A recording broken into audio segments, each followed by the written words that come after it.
Who was Francesco Geminiani? He was an Italian violinist, composer, and music theorist who belongs to the generation of Bach and Handel. As a youth, he was talented and excelled at the violin and was tutored by possibly two great Baroque composers and Arcadian masters, Alessandro Scarlatti and Arcangelo Corelli.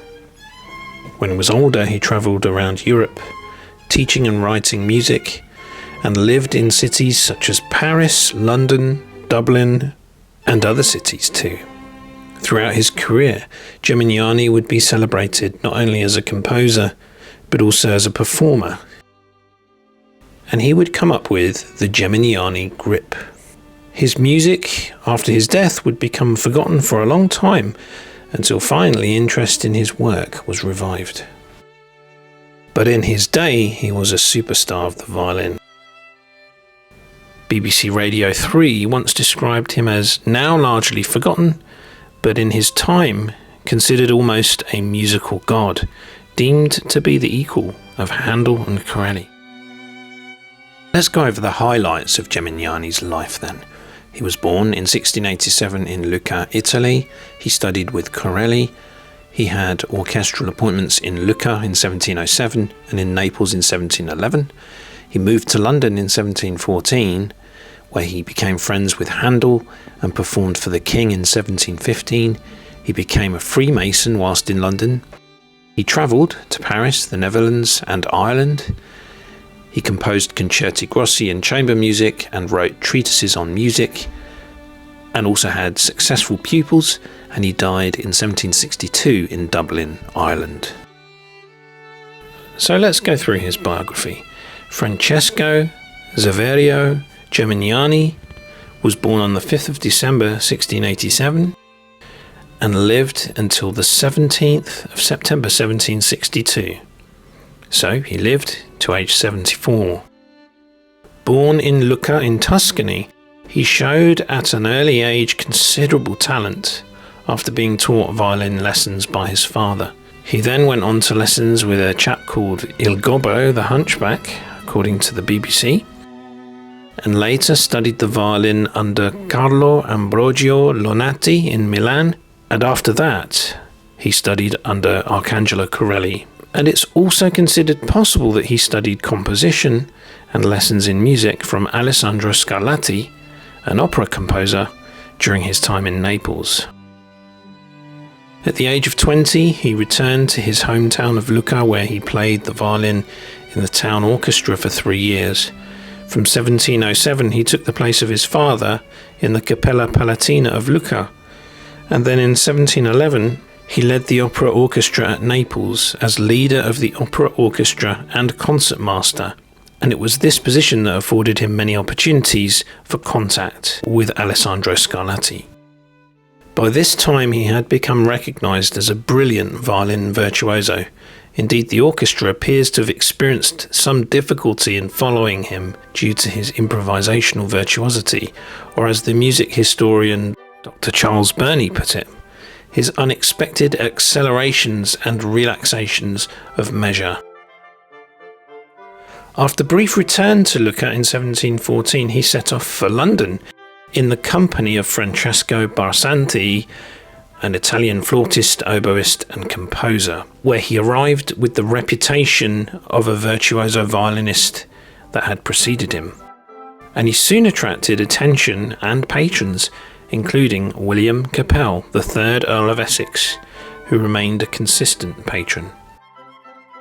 Here in London, he disseminated Corelli's technique and style through not only his own compositions, but also his teaching, performances, writings, and arrangements, and reworkings of his mentor's music. Trying his fortune in England seems to have paid off, as his brilliant violin playing immediately met with great success. London had become a major European musical centre, thanks in part to Handel, who had himself studied in Rome under Corelli, and thus brought a measure of Italian musical style with him to England. People who wanted to be considered to be someone of note would undertake the grand tour of Italy, where they would come across the music of Corelli. Subsequently, Corelli was hugely popular in England, and any musician who could claim some sort of lineage to the Italian master was sure at this time of a flourishing career. Geminiani gained much support from the English aristocracy and leading figures at the royal court. Soon, Geminiani would find an influential supporter in the guise of Baron Kilmansegg, who arranged for Geminiani, accompanied by no less than Handel at the harpsichord, to perform in front of King George I at St James's Palace in 1715. So it was that Geminiani teamed up with Handel to perform for the royal court. A grateful Geminiani went on to dedicate his first published compositions to Baron Kilmansegg, including the Opus 1 sonatas.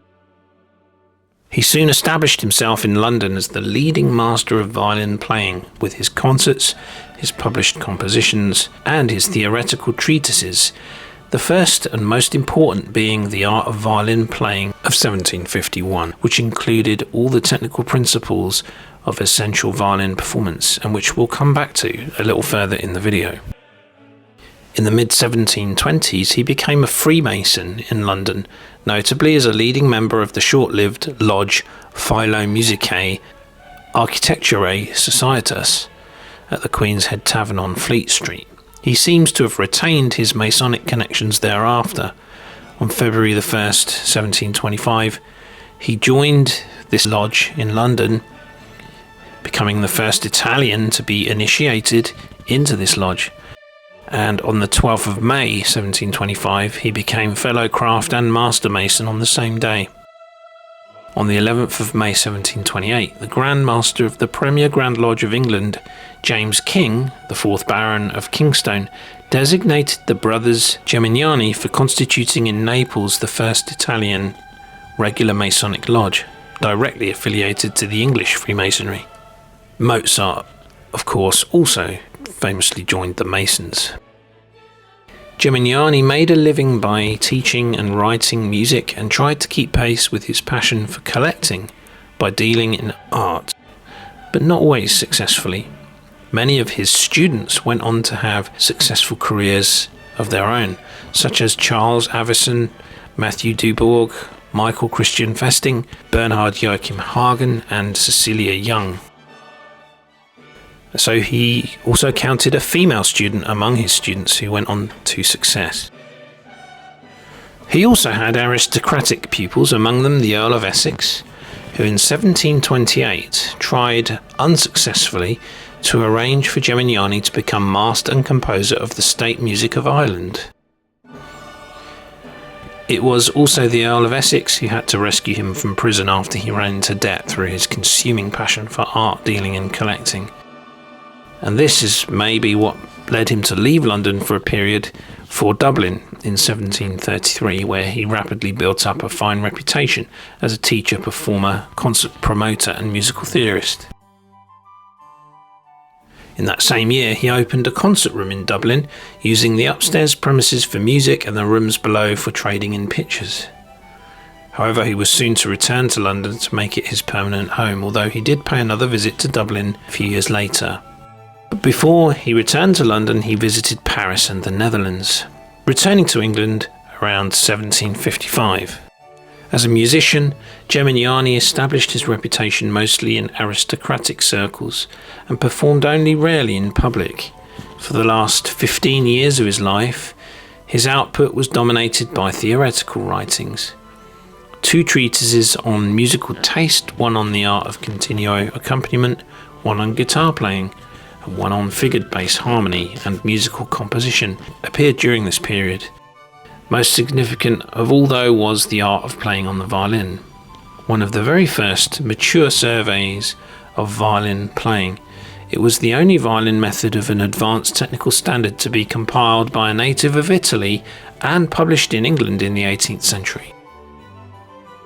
Indeed, Geminiani's significance today is largely due to his 1751 treatise, Art of Playing on the Violin Opus 9, published in London, which is the best known summation of the 18th century Italian method of violin playing.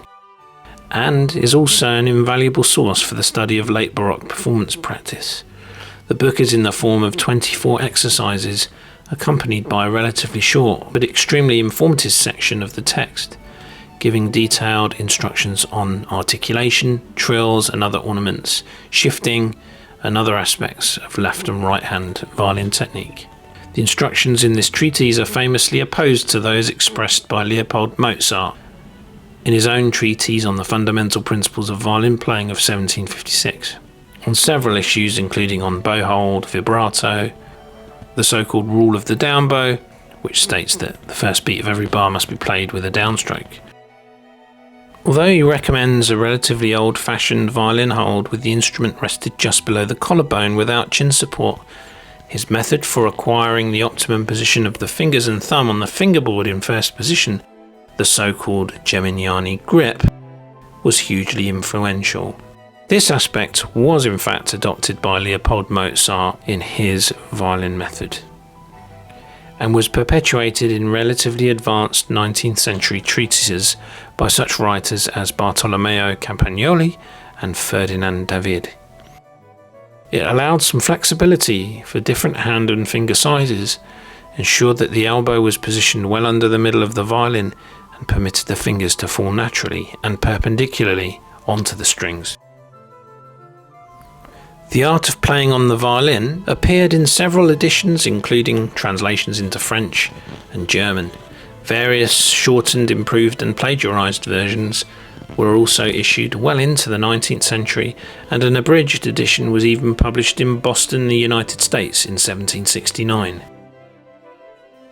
Geminiani appears therefore to have been a first-rate violinist, and it was none other than Tartini who reportedly called him Il Furibondo, the madman, because of his expressive rhythms. Due to his excellence as a performer, his compositions were sometimes far too advanced for the public for him to perform them. However, his Opus 2 and Opus 3 Concerti Grossi would become popular pieces and were often performed in concert halls and also between the acts of stage works.